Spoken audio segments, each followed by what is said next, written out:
Well,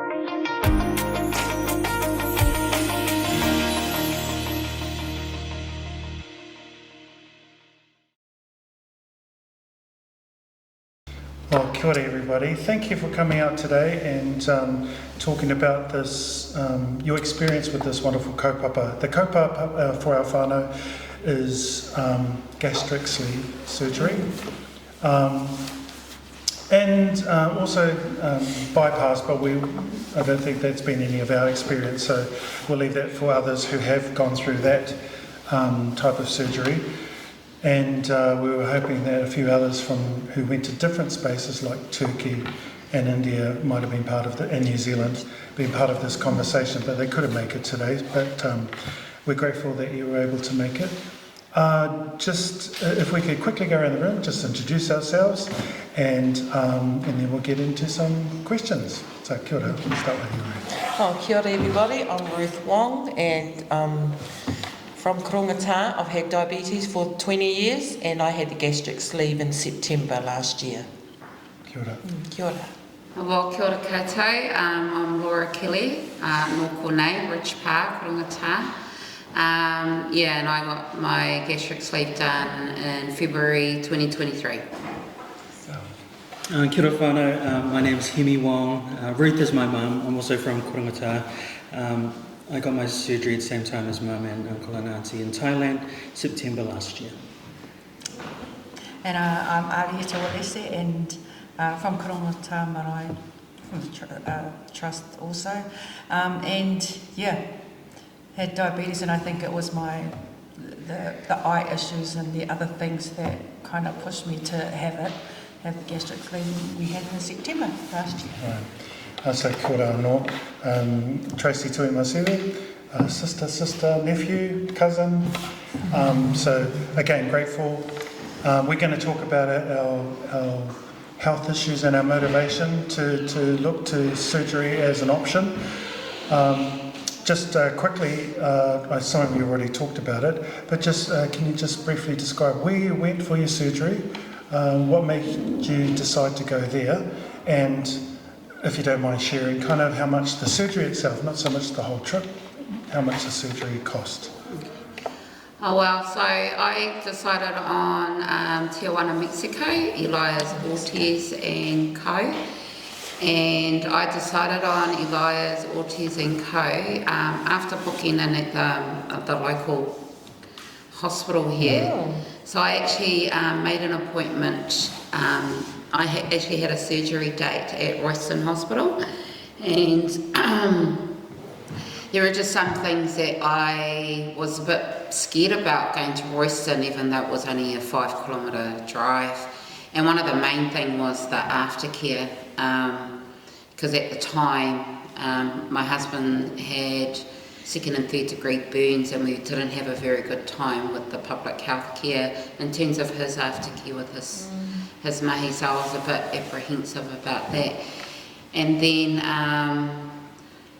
I heard about Elias Ortiz and Company, and I got brave because a cousin went over a month prior to me, and she rang me up from Mexico and said the drug cartel is in here and all those scary things. So I actually investigated for myself, and they had awesome online support. So there was a lot of people, and I'm saying about 20,000 people on this Facebook group, and talking about the wonderful things at Elias Ortiz and Co. And that he was the world leading surgeon as well. So although yes, it was a 21-hour flight to get over to Mexico, and it was about 30 hours worth of travel all up, I felt that the pre-care and the post and aftercare while in Mexico was a better fit for me. The surgeon at Royston had only done 2,000 surgeries, and he was in his 70s, so but this guy, he was a young guy, had built a big practice in America, and he wanted to take his skill set back to his own home, and so that's a man after my own heart. And by that stage when I had booked, he had done 18,000 gastric sleeve surgeries, so that for me Did your homework. was a home thing. I didn't actually have any medical issues that led me to wanting the gastric sleeve, other than being a really fat girl all my entire life and constantly being on diets and yo-yos and all of that. But my main trigger was when my sister, temple patron, lived a good life, nutritious life, healthy kai, lived the word of wisdom, had cancer.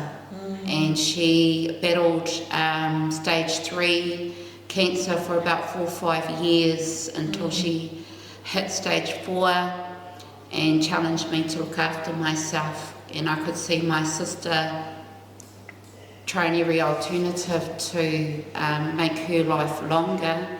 And I was just fat with sore joints and had spent quite a number of years doing programs like Isogenics, like Jenny Craig's, like Weight Watchers, and I just felt I was ready to commit to actually dealing with my food addiction rather than going for meal replacement. So those were my motivations. And I want to live long. I've got longevity in my DNA. My great-grandfather was 118 when he passed away.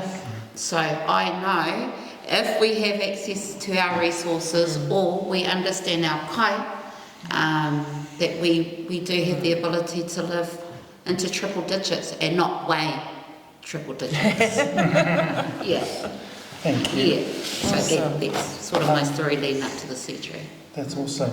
And do you want to add anything to your motivations? Oh, well, like I said, I had diabetes since 2003, and I was in denial for about the first 5 years. Well, I like hearing the head. I like hearing the head diabetes. Yeah, well, yes, one of the things my feet had already gone numb, for about the past 6 years now, and then I thought, you can't fix some things, but you can avoid things from getting worse.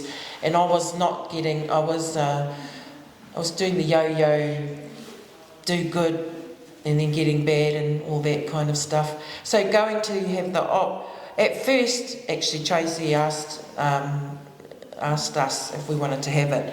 And at first I said, no, try and be brave and do it yourself.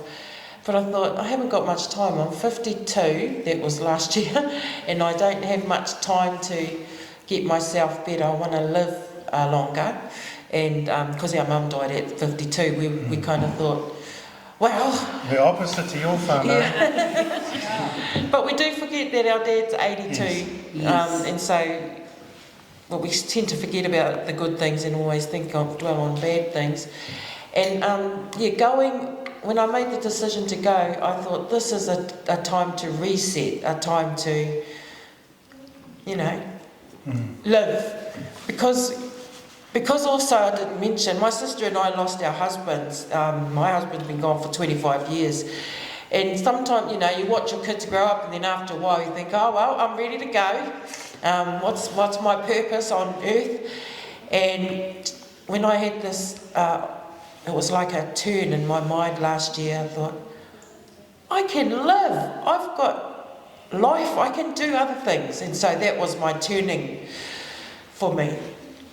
And then, anyway, it's been positive. We came back and went to the doctors, and my blood sugars was 23 to 31. And when I came back, I was so excited. It came down slowly while we were in hospital, and then when I came back for my month after check, it was right down to between 5 and 7. And that hadn't been like that. Well, I can't even remember testing and having that kind of numbers because I didn't bother before I had diabetes. And so, that motivation has helped me, but you've actually been I've watched your journey, and even yesterday I had breakfast with you online because you don't realise it, Laura, but you're a consistent you might, I don't know how you do it inside, but you're a consistent pusher. You didn't do this for yourself only. You've been sharing the journey with everybody online, and I've been watching every time I try and do the exercises, and I am, to be honest, I'm struggling right now with staying on target, and so that's why I like to come onto Laura's page and get some inspiration. But I know with the journey, it's been easier for us to have gone together so we can share with each other. But you know, there's a bit of a worry when you're doing things together. When you fall, you all fall. And you know, when I say that, I say, "Oh, do you want ice cream?" We all have ice cream. So as a consistent, I'm reminding myself this was a chance of a lifetime to start on the right track. So don't stuff it up by your pride and you know, giving up on yourself. So it's consistent, eh?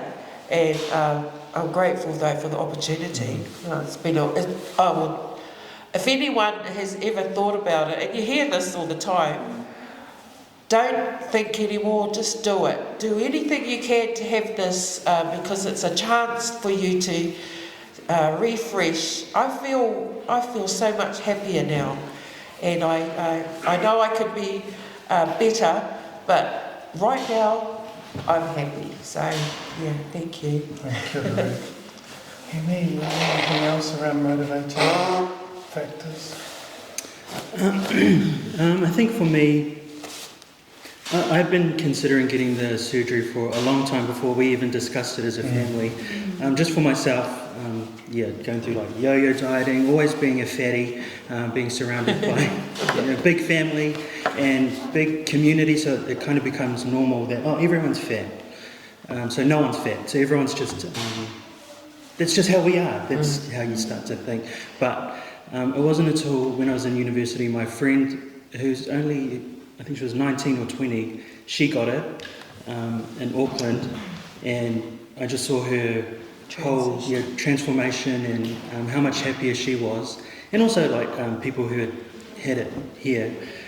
So I was considering it, and then when Uncle Tracy brought it up to Mum and Aotearoa first, considering it, I was I'm going to jump on the bandwagon too. Well, as Mum said, it's like a once in a lifetime opportunity, so while it's on the table, I'm going to jump on it as well. And yeah, so when we decided to go to Thailand, it was because we had the same kind of done a little bit I'd done heaps of research actually on the options here in New Zealand, and Hastings, Royston is not an option for me. It's too expensive, and I'd heard a lot of horror stories about the doctor who does it there, and I've seen a few horror stories in real life. People died from after having the surgery, so it is a big decision that goes into it, and there's like this medical tourism that's becoming more common as well, so going overseas to get it done because it's cheaper, and it is safer, even though you think, oh gosh, Mexico, the cartel, or you might become a drug mule on your way back, or like Thailand, we went to Thailand through Destination Beauty, and one of the reasons Uncle Tracy might talk about this later was because Hauora provider here in Hastings provides a service of Discreet. discreet travel or something that's through Kahungunu Health. We can cut that if we can't. But the opportunity was that she would take groups of people over to Thailand, look after you while you're there, and then you do the whole aftercare with the hospital and with her. She's a nurse, and so also when you come back, she can take care of you as well. She's done it, and she's taken heaps of groups over, so that was comforting as well. So it's like, okay, there's these examples that we can kind of look to and help. And so when all these things kind of fell into place, it was just a no-brainer that, yes, we're going. And when all four of us could go together, plus another friend of ours who came with us from work, and it just became a no-brainer. And when the opportunity came, I was jumping at it. And and it was nice having your family go with you. because you can kind of talk to each other and complain to each other and be scared and cry and then be happy, and then, you know, this whole healing part after, and then getting back into normal life after. Yeah, it's nice having people around you that have gone through it as well. And yeah, and also my motivation was because I wanted to fit into clothes. That was my biggest motivation. Besides, like health, yeah. But my thing was, I can't fit any of my clothes. I can't buy anything unless it's 5XL, 6XL on Johnny Big, or fat people clothes. So yeah, so that's been cool, being able to shop anywhere now and kind of just, yes, I can fit this. Yeah, that's been my... Thank you, Jimmy. Yeah, so I think for me, one of the weirdest things is, because Mum died at that age, her mum also died at the same age. So, you know, mentally, my whole life kind of thinking, I've only got up to there anyway. So when we passed that age, Tracy hit that first and I was the following year, and then Ruth hit it, and I thought, what the heck, still here? and I, you know, it was almost, you know what, I'm not going to have to look after myself.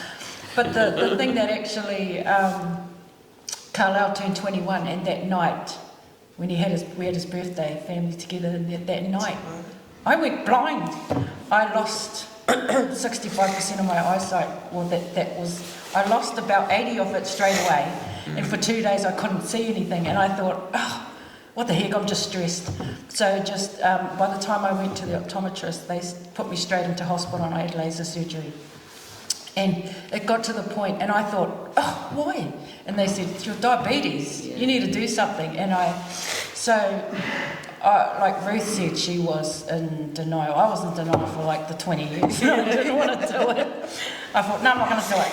And so I got to the point where, you know, it affected me. I was getting the effects of not doing anything. So, you know, that was scary. So it took me a year and a half. I went hard out, changed my life, and took me a year and a half to lose 20 kilos.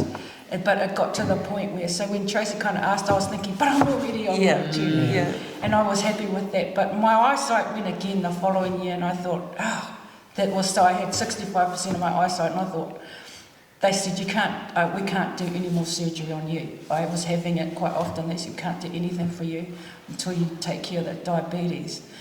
And I thought, God. So I wouldn't have done it. I couldn't have had gastric because I couldn't afford it. But so when Tracy asked, I thought, no, I can't do it. I can't do it. No, I wanted to, but I thought, no, I can't do it. And when he offered to pay for us, I thought that was an opportunity it really was an opportunity of a lifetime for me. And I thought, this is awesome that we get to go together, but yeah, that was what I did it because I needed to do it, and it's that thought of it's selfish. We don't think about ourselves first, and that was the toughest thing. It took me a long while to get over that. I thought, I can't do it because that means I'm thinking about me first. And so the best thing about this has been, yeah, that's right. I'm thinking of me. Yeah. And it's been a blessing because everyone else gets blessed because you're taking care of you and you feel joy and happy. So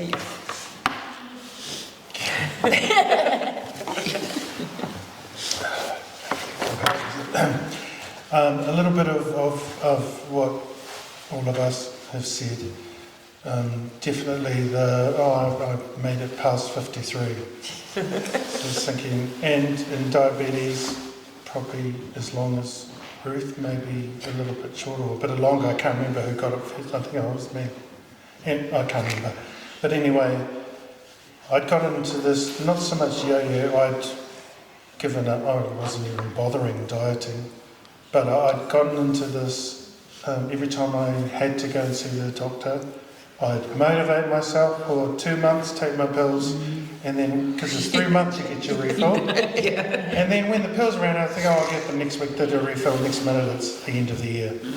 And that was my yo-yo for probably 10 years. And it was, I'd thought about it, way back when Donna Whetu got the surgery, there was this whole stigma around doing that. And heard lots of people, Dares, sorry. Auntie Sabrina. But you heard all the horror stories too. And so, but it was a few when whānau here, when I think it was Tatiana first, she's going, I've been you talk to you. And I thought, and I knew about Jean. And I'd done my homework for myself through, it just happened to be the same place. It was a casual conversation with Mani Reihania when we were sitting there getting ready for a Taiwhenua event. And she says, I just got back from Thailand. I said, what did you do in Thailand? She goes, I thought she was on a holiday. She says, I just got this leave. I'm thinking, oh, wow. And then from that moment, I thought, this was at the beginning of 23. And then all of a sudden, all these people were going, I'm thinking, and then I think it might have been probably someone like Justin Edwards, for a male, that I just thought, Paris. But Paris had gone, others, but I thought, that's, I can't do that. And so Jeremy. it became a thing, Jeremy from, over 10 years ago. And I thought, I can't even do this, but after talking to Mani and her experience, how quick it went, how affordable it was, and investigated Destination Beauty, who she went with, and then after I found out the pricing and all that kind of stuff, I went to Jean and I says, if we go through you, knowing that there might be some aftercare and all this, how much would it cost? Well, it ended up being exactly the same. And so we went on this journey with her, and that's how others were in this rōpū as well. We were going to go as a larger group, but in the end it only ended up being 5 of us in the surgery, and Carlisle came as our support person. I don't know if that was a mistake, only because when we went, we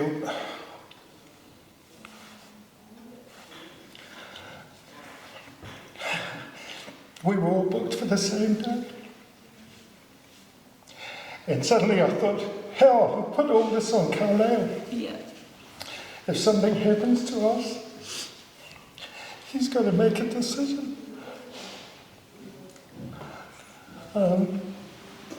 Glad that it was here. Nothing happened, obviously. Well, nearly. We had some delays. We had some delays among us, anyway, that was the motivation, and we ended up going without Jean. We went on our own, and it was a great experience because we didn't have not the burden or the worrying about other people, what other people were doing or what we needed to do. We just focused on ourselves. And the friend who came with us, who we didn't really know before that time, and have gotten to know through this experience.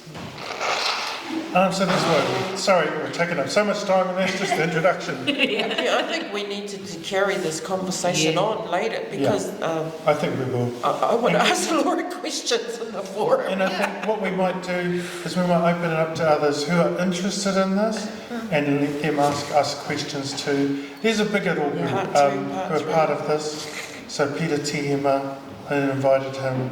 Luke. And Luke, who had done it locally. Paris. Different places, I think. Paris and Tatiana, who were also Mexico. Dusty. Justin, who was Auckland. Bishop, but those who also, some who had also gone to Turkey. Jerry Harper, not Jerry Harper, sorry, Jerry Edwards. There's so many of us. Ruth was going live almost every 5 seconds while we were over there. I know at a certain point, I Yeah. didn't tell anybody, but once we went on this blooming thing, I was thinking, are we going to die? I'm going live. Yeah, but as a result, dozens and dozens of people Asking questions. asking questions and were interested.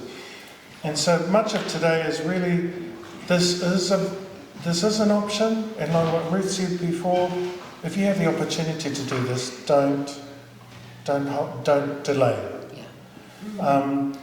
There are challenges which I just want everyone to talk about. Maybe one challenge that you've faced. It could be around KiwiSaver. It could be anything. Oh, yeah. One challenge that you've faced in this whole process, and then maybe one thing that you didn't know that you wish you knew before you went, that you found out on the trip. Oh, there's a couple of things for me. But maybe start with Hemi, if that's all right. Maybe just one challenge that you faced pre, post, or during, and then one thing that you wish you knew beforehand that you can share with people that maybe people don't really talk about that you found out during this thing. And we'll go this clockwise. Yeah. I think one challenge for me was thinking that the surgery would solve everything.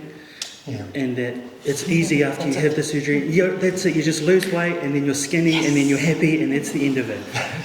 So the challenge is that before any surgery or the surgery, you're supposed to lose weight or get your liver ready so that they can do the surgery to access your stomach. I think out of us four, I was the worst because Mum, Uncle Tracy, Auntie was already dieting and drinking water all the time. Mum and Uncle Tracy were drinking the shakes every day, and I was just eating normally.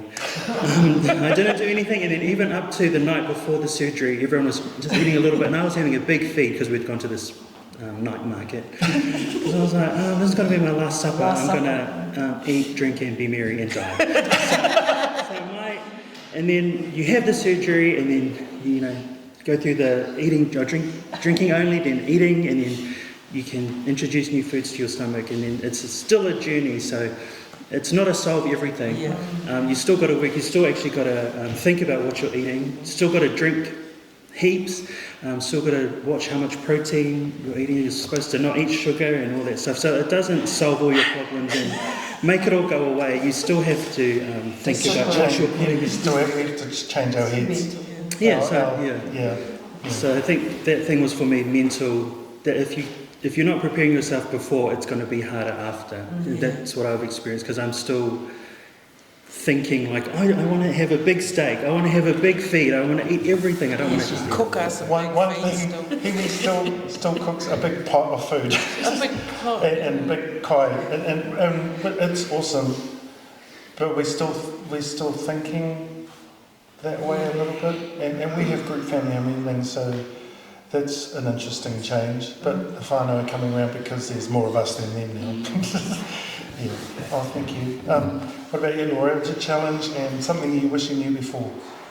Okay, I think the biggest challenge for me was actually pre as well. The reason I say that is I've been a substance abuser, so you party hard. I was a student, and I'm still a student and so I smoked cigarettes for 25 years, and I gave that up. I drank for 25 years, and I gave that up. But you can't give up food, and food is always going to be my addiction for the rest of my life. And when I did make the decision, I was quite staunch in the pre-op. Because I made 2 appointments and 2 surgery dates. So I was on the pre-op for something like 14 weeks, and I had lost 27 kilos in those 14 weeks. Wow. But it was actually coming back to the marae and right here, and we had a wrecking bee. Yes, and I bought fish and chips. Sorry. So I was actually maybe day 21 into my pre-op, and I was doing really well because I had actually dropped 8 kilos by that stage, and I was pumping. I had my water, and I was pumping, and understanding. We talk about whānau gatherings, and when you think of going to the marae and doing a mahi tahi, you're like, yeah, hakari, kai, and yes, we had fish and chips. So I did ask Ruth, oh, can you just get like some vegetables? And when she came back, I was like, oh, can you just grab like, just a small chow mein? And she come back, she goes, I bought vegetables here, tomato sauce. And I just had a sort of meltdown because I didn't want to have to leave the table as well. I wanted to stay because it's not about eating the kai, it's about the conversations that you have around your table. And I just looked at Ruth and I wanted to beat her up. And I wanted to cry and go home and have a kai, but because I'm a really hapu-centric community girl, I was like battling with myself. And then Kath actually had the surgery maybe a year prior, and she just come up to me, whispered in my ear, she goes, just take the batter off the fish, Laura. And I was like, oh my gosh. So that's why I figured out a way that I can still have takeaways and still get the protein. And that's when I started learning more about nutrition. I started learning more about food and the different types of food. I figured out that as a community, we only eat like maybe between 5 and 10% of what actually their food is out there. And so that was my that day I just had a meltdown, and I went home and I blogged it and I just cried, and knowing that, oh my gosh, if I'm going to feel this way pre-surgery, what's it going to be like for me post? And I still had those days where I just want to feed. And so one thing that you can feed your food addiction is having chippies. And so I do challenge myself, and sometimes I kid myself getting the little snack packs. So you get the 18 pack and you're like, okay, I'll just have that, and then next minute you're eating the 6 of those packs of that flavour. And so, but that feeds my addiction. That feeds the addiction that I have, and I'm okay with that. I'm okay with that because, again, I know how to count my calories now. Again, I know that I can get out there, and I love the gym. So I do those things, and some days I struggle to get to the 1800 calories I need. But the thinking is, don't allow those calorie counts to replace what you need. So someday, I play up, and I have a really good play up, because when you're bad, you just be bad. You be bad, but then your tool punishes you. So we talk about chocolate. I sat there and ate a whole king-size bar of chocolate on when I got back from overseas, like honestly, and I had dumping syndrome. And my husband thought I was having a heart attack. So those lessons teach you. He's the reason why you ended up 181 kilos in the first place, Laura. So what are you going to do about it? So those are my 2 challenges, battling my food addiction every day. Hey, how much weight have you lost, Laura? I've lost 100 kilos. I've seen it and I'm like so proud of you. So I've lost 100 kilos. So the day I decided I'm going to ring that surgeon up. So that was when my husband was in hospital. You know how in hospital you have those big scales where they push the bed on to weigh the patient? So I jumped on that scale, and we had just finished 15 dishes of a yum cha meal that I went and got. And I was like, 15 dishes of a yum between the 2 of us. And I jumped on that scale, and I just broke down, and I just started crying that I just saw 181 kilo. And all I could think about was, my 600-pound life. My 600-pound life. Because I used to watch that thing and justify my eating and say, well, they still walking around at 600 pounds. I'm not that bad. I don't sit there and eat 5 pizzas and bucket of KFC, but Actually, that's the way I was heading. Because I didn't have health issues, or so I was fat and had a food addiction. And what made it worse is we sold our asset to move home. And we just had so much disposable income, it's crazy how lazy you get. You know, I'll just get her this and just get her that. So my biggest challenge is always going to be, all of our challenge actually, is addressing your food addiction each and every moment of the day. And try not to let that dominate who you are. Yeah. Easier said. Yeah. So those are my teacher. The mahi tahi day at this marae at the UPB, and want to have a kai hakari with everyone. And then, post just wanting to have a feed and figuring out ways to feed that addiction. So I like cucumbers because I can eat those now. Yeah. Thank you. What about you, Ruth? Mine just a quick one. I didn't want to do it for dumb reasons, and I didn't want to give up crackle. I didn't want to give up. I was feeling like I was going to be depressed all the time, and I was saying, "Oh no, blow that! Depriving I'd rather ourselves die. I'd rather die than have go without my crackle." Well, folks, you can eat anything. That's a problem. You can eat anything. On the third day after surgery, on the second day for us, we're eating scrambled eggs and this kind of stuff. Amazing. But on the fifth day, I ate crackle. And I ate a lobster, and I ate other food. You can't, at first day, you can't eat everything. I mean, you chew, sip, chew. Yeah, so that's what we say, sip, walk, chew. And really the only thing I'm doing now that out of all the rules we've been given is I can't drink and eat at the same time.